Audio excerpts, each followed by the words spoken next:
नमस्कार, मैं हूं श्रीकांत प्रजापति और आप मेरे साथ देख रहे हैं बीसीसी न्यूज। आई खबरों में बढ़ने से पहले डालते हैं सुर्खियों पर एक नजर।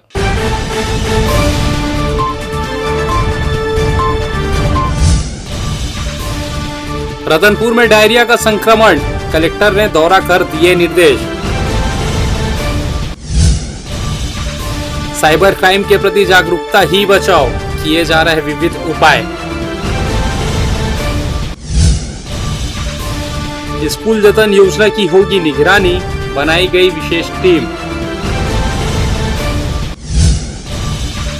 रेलवे क्षेत्र में नो पार्किंग का दायरा बढ़ा, अब वसूला जाएगा जुर्माना। तो ये थी सुर्खी, अब खबरें विस्तार से। कलेक्टर अवनीश शरण ने रतनपुर के डायरिया प्रभावित इलाके का दौरा किया। उन्होंने पीड़ित परिवारों के घर पहुंचकर उनसे मुलाकात की, उनसे चर्चा कर जानना चाहा कि आखिर इलाका विशेष में ही डायरिया का प्रकोप क्यों हुआ। रतनपुर का महामाया वार्ड क्रमांक 3 में डायरिया के ज्यादा मरीज मिले हैं। कलेक्टर ने अस्पताल में भर्ती मरीजों से भी भेंट कर उपचार व्यवस्था का जायजा लिया। चिकित्सकों को इनका अच्छे से इलाज करने के निर्देश दिए। फिलहाल 24 मरीजों का इलाज सामुदायिक अस्पताल में जारी है। सभी के स्वास्थ्य में तेजी से सुधार हो भी रहा है। उन्होंने रतनपुर के सभी वार्डों के घर घर पहुंचकर मरीजों के सर्वे करने के निर्देश दिए। स्वास्थ्य एवं नगरीय निकाय मिलकर सर्वे कार्य करेंगे। उन्होंने कहा कि जरा भी डायरिया के लक्षण मिले तो उन्हें अस्पताल में भर्ती कर इलाज कराए। निरीक्षण के बाद कलेक्टर ने अस्पताल में बैठक लेकर स्वास्थ्य, राजस्व एवं नगर पालिका अधिकारी को आपसी तालमेल के साथ सतत निगरानी रखने के निर्देश दिए। स्थानीय तहसीलदार को सभी मरीजों के ठीक होने तक मुख्यालय नहीं छोड़ने को कहा है। उन्होंने आम नागरिकों को भी सचेत किया है। साफ पानी एवं स्वच्छता पर विशेष ध्यान रखने की अपील की है।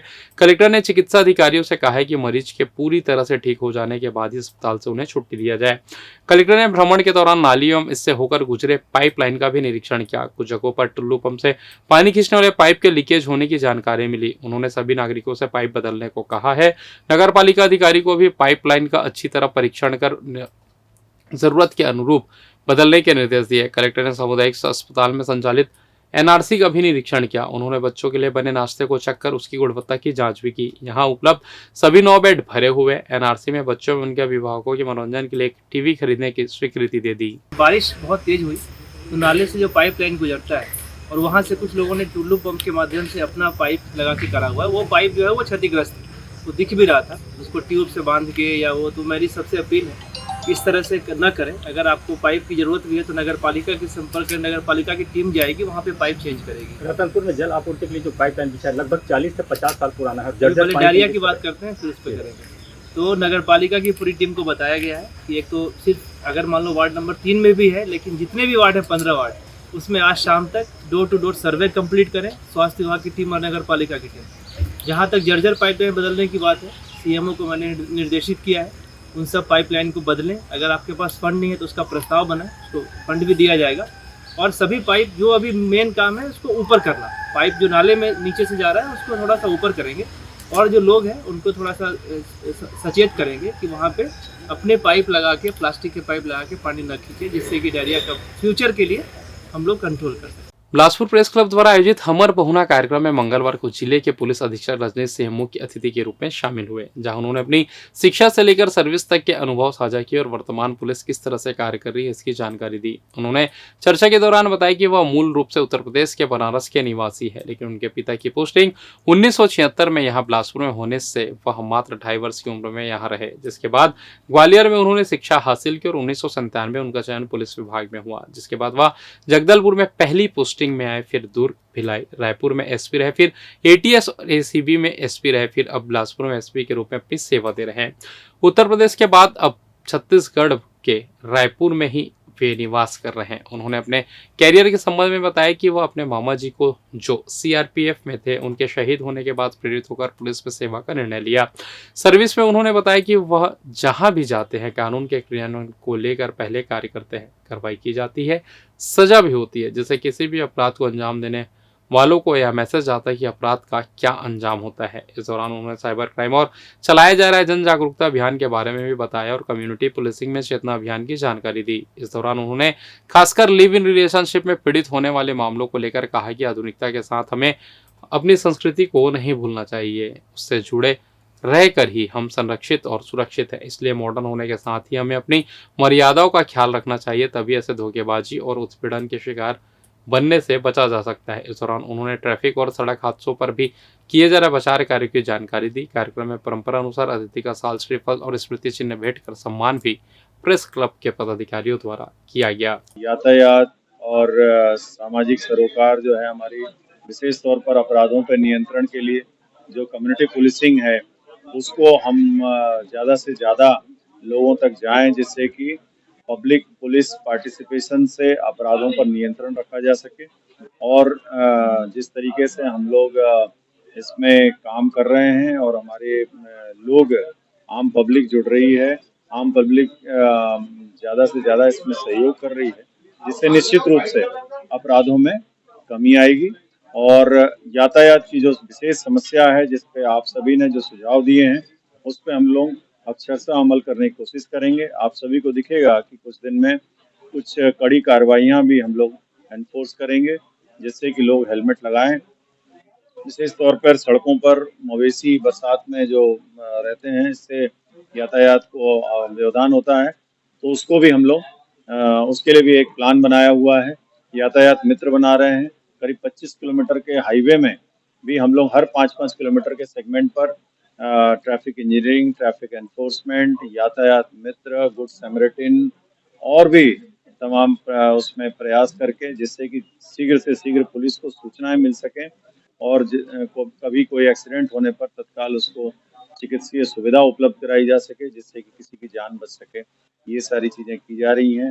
रात में विशेष तौर पर शहर के भीतर आप सभी देखते होंगे 8 से 12 का जो टाइम स्लॉट है, उसमें दुर्घटनाएं होती हैं, जबकि लोग शराब पीकर वाहन चलाते हैं और निर्दोष आदमी की उसमें मृत्यु तक हुई है। तो उसमें हम लोग हेलमेट और शराब पीकर वाहन चलाने वालों के खिलाफ कार्रवाई। सड़कों पर मवेशियों की वजह से हो रही परेशानियों को लेकर जनहित याचिकाओं पर सोमवार को चीफ जस्टिस रमेश सिन्हा और जस्टिस रविंद्र कुमार अग्रवाल की बेंच में सुनवाई हुई।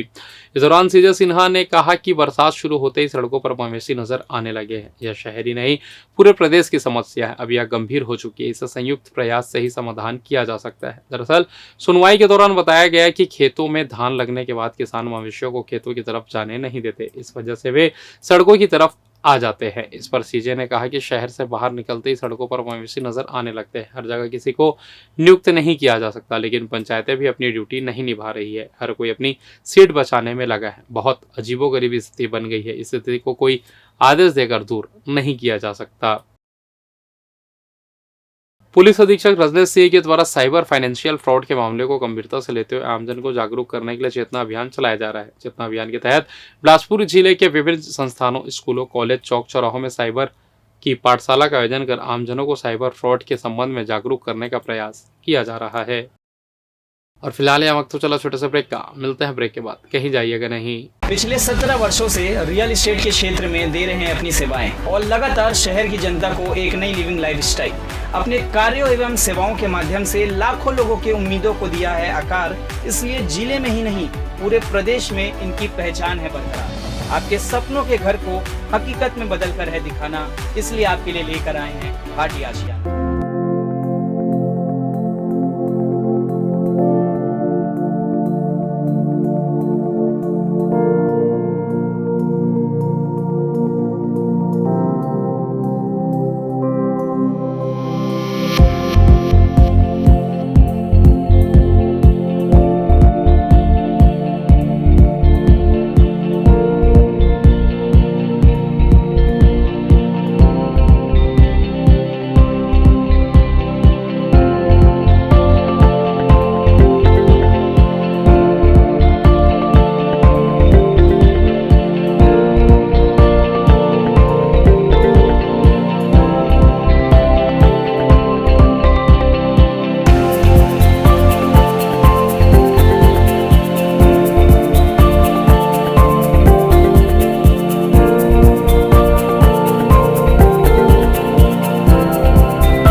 ब्रेक के बाद आप सभी का स्वागत है। ये बढ़ते अगली खबर की ओर।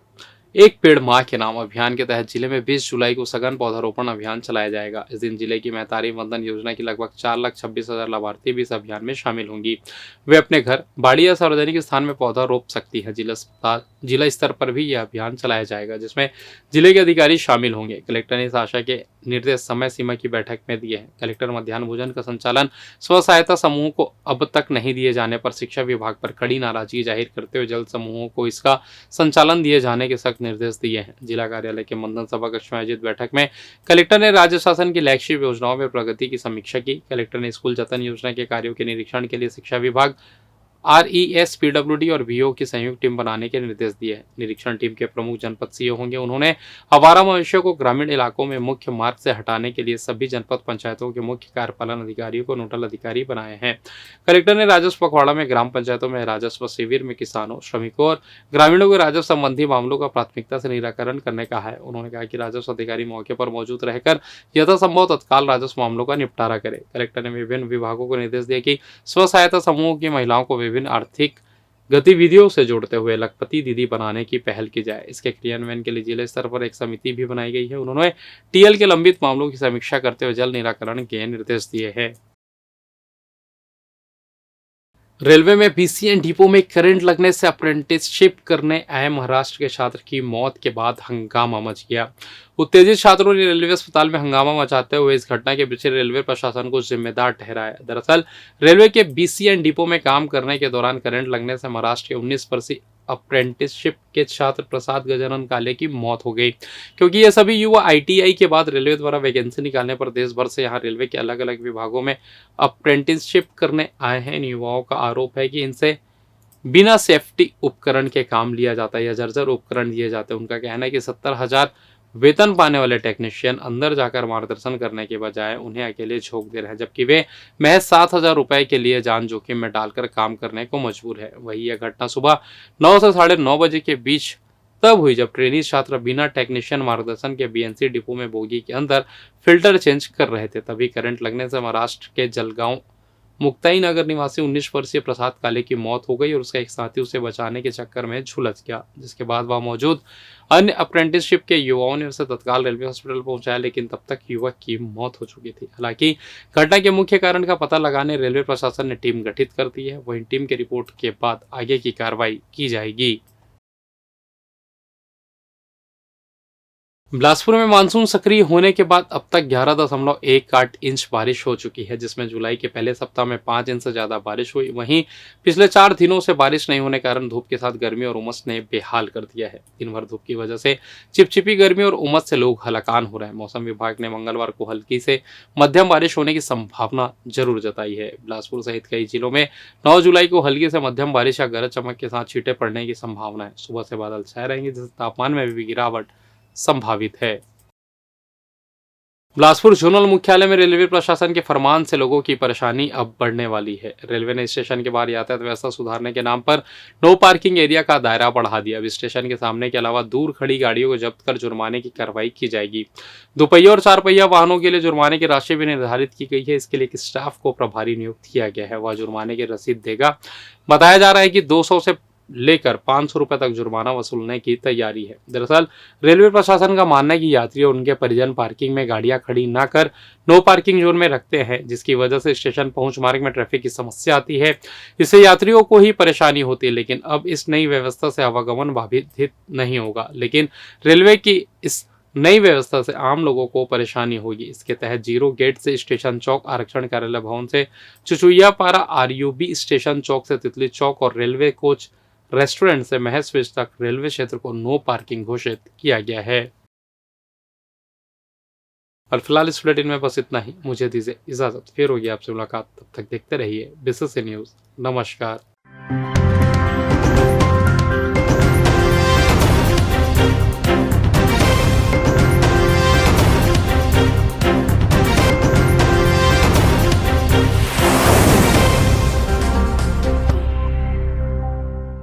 पिछले पिछले 17 वर्षों से रियल एस्टेट के क्षेत्र में दे रहे हैं अपनी सेवाएं और लगातार शहर की जनता को एक नई लिविंग लाइफस्टाइल। अपने कार्यों एवं सेवाओं के माध्यम से लाखों लोगों की उम्मीदों को दिया है आकार। इसलिए जिले में ही नहीं पूरे प्रदेश में इनकी पहचान है बरकरार। आपके सपनों के घर को हकीकत में बदल कर है दिखाना, इसलिए आपके लिए लेकर आए हैं भाटी आशिया।